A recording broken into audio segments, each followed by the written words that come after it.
Chapter 7. Maneuvering. Sun Tzu said, "In war, the general receives his commands from the sovereign." Having collected an army and concentrated his forces, he must blend and harmonize the different elements thereof before pitching his camp. After that comes tactical maneuvering, than which there is nothing more difficult. The difficulty of tactical maneuvering consists in turning the devious into the direct, and misfortune into gain. Thus, to take a long and circuitous route after enticing the enemy out of the way, and though starting after him, to contrive to reach the goal before him shows knowledge of the artifice of deviation. Maneuvering with an army is advantageous, with an undisciplined multitude most dangerous. If you set a fully equipped army in march in order to snatch an advantage, the chances are that you will be too late. On the other hand, to detach a flying column for the purpose involves the sacrifice of its baggage and stores. Thus, if you order your men to roll up their buff coats and make forced marches without halting day or night, covering double the usual distance at a stretch, doing 100 li in order to wrest an advantage, the leaders of all your 3 divisions will fall into the hands of the enemy. The stronger men will be in front, the jaded ones will fall behind, and on this plan only 1/10 of your army will reach its destination. If you march 50 li in order to outmaneuver the enemy, you will lose the leader of your 1st division, and only half your force will reach its goal. If you march 30 li with the same objective, 2/3 of your army will arrive. We may take it then that an army without its baggage train is lost. Without provisions it is lost.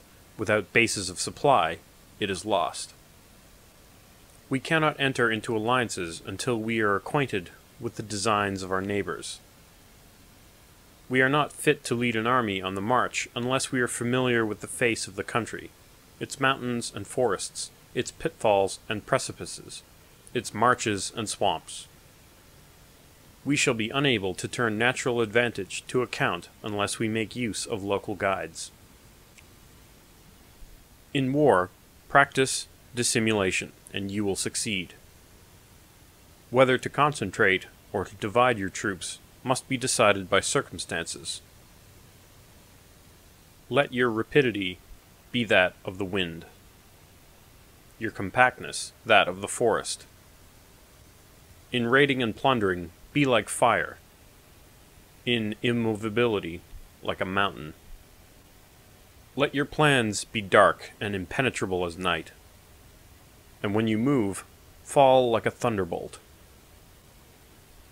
When you plunder a countryside, let the spoil be divided amongst your men. When you capture a new territory, cut it up into allotments for the benefit of the soldiery. Ponder and deliberate before you make a move. He will conquer who has learned the artifice of deviation. Such is the art of maneuvering. The Book of Army Management says, "On the field of battle, the spoken word does not carry far enough, hence the institution of gongs and drums. Nor can ordinary objects be seen clearly enough, hence the institution of banners and flags. Gongs and drums, banners and flags are means whereby the ears and eyes of the host may be focused on one particular point, the host thus forming a single united body.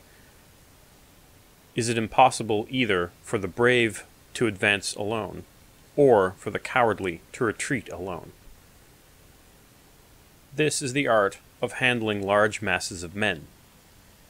In night fighting, then, make much use of signal fires and drums, and in fighting by day, of flags and banners, as a means of influencing the ears and eyes of your army. A whole army may be robbed of its spirit. A commander-in-chief may be robbed of his presence of mind. Now a soldier's spirit is keenest in the morning. By noonday it has begun to flag, and in the evening his mind is bent only on returning to camp.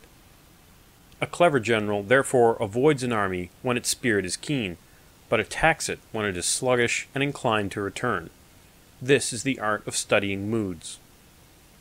Disciplined and calm, to await the appearance of disorder and hubbub amongst the enemy. This is the art of retaining self-possession. To be near the goal while the enemy is still far from it. To wait at ease while the enemy is toiling and struggling. To be well fed while the enemy is famished. This is the art of husbanding one's strength. To refrain from intercepting an enemy whose banners are in perfect order. To refrain from attacking an army drawn up in calm and confident array. This is the art of studying circumstances. It is a military axiom not to advance uphill against the enemy, nor to oppose him when he comes downhill. Do not pursue an enemy who simulates flight. Do not attack soldiers whose temper is keen. Do not swallow bait offered by the enemy. Do not interfere with an army that is returning home. When you surround an army, leave an outlet free. Do not press a desperate foe too hard.